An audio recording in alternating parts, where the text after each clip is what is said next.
Bonjour, je suis ravie de vous retrouver dans cette nouvelle vidéo sur les Yi Ting Ting pour le 6e mouvement qui s'intitule « Montrer les griffes et déployer les ailes ». Il va améliorer la fonction respiratoire ainsi que la circulation du qi et du sang. De plus, il renforce les muscles de la poitrine, du dos et du membre supérieur.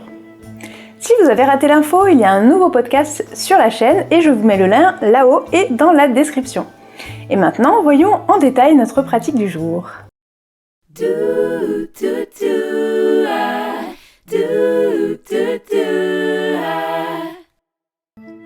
Ce mouvement ne présente pas de difficultés particulières ni de danger. Vous pouvez le faire vraiment en toute sécurité. Donc on va voir ensemble un petit peu comment le pratiquer. On va commencer par ouvrir les bras sur le côté, puis amener les paumes vers l'avant et rapprocher les paumes. Et là on va ramener les paumes devant la poitrine. Les paumes de main se font face. L'éminence thénale, la partie charnue de la main, se situe au niveau des points 1, 2 poumons, surtout du point 2 poumons, une même. Et lorsque on est là, on va resserrer les omoplates, ouvrir la poitrine. Et après, on va pousser les paumes de main donc vers l'avant. Les doigts sont déployés. On pousse, les épaules se relâchent jusqu'à tendre les bras et pousser le plus possible. Ensuite, on va relâcher les mains. Les paumes de main viennent face au sol. Et on va comme tirer avec les mains, avec les doigts. Et se replacer au niveau des points du poumon. On va inspirer et souffler en poussant.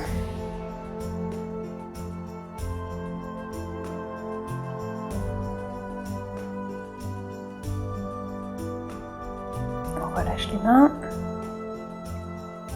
On ramène les mains, on détend bien les épaules. Alors j'ai pas précisé, mais les pieds sont à la largeur des épaules. On est en posture naturelle à la base avec les genoux un petit peu déverrouillés. Sommet du crâne étiré vers le ciel. Alors lorsqu'on arrive avec les paumes de main face à face, on dit que les paumes sont comme les feuilles d'un saule. Essayez de visualiser les feuilles d'un saule. Donc là, on va ouvrir la poitrine. On inspire aussi. Et puis, on va pousser. Et lorsqu'on pousse, du coup, les paumes de main se transforment en lotus.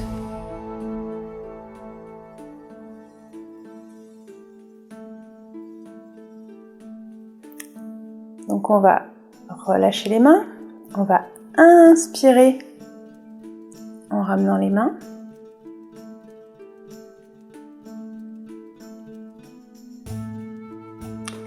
Et souffler. L'image que vous pouvez avoir aussi pour pousser, surtout dans ce mouvement de pousser, c'est l'idée que on va faire les choses un petit peu en deux temps. Alors d'abord, on inspire. Et là, c'est comme si on allait d'abord pousser pour ouvrir une fenêtre. Et après, une fois que la fenêtre est ouverte, on va pouvoir pousser la montagne qui est derrière la fenêtre. Je ne sais pas si cette image vous parle, mais en tout cas, c'est celle qui est proposée souvent dans ce mouvement. Allez, on va le faire juste une dernière fois. On inspire.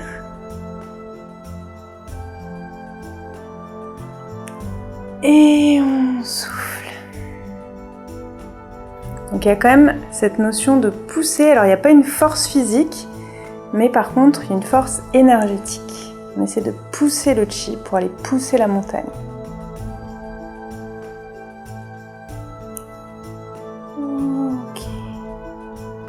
Et on va relâcher les bras.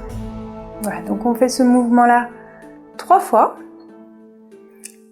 Voilà, alors comme je vous disais, hein, c'est pas toujours, toujours 3 fois. Là, c'est vrai que le dernier, on l'a fait 3 fois. Celui-là, on va le faire 3 fois.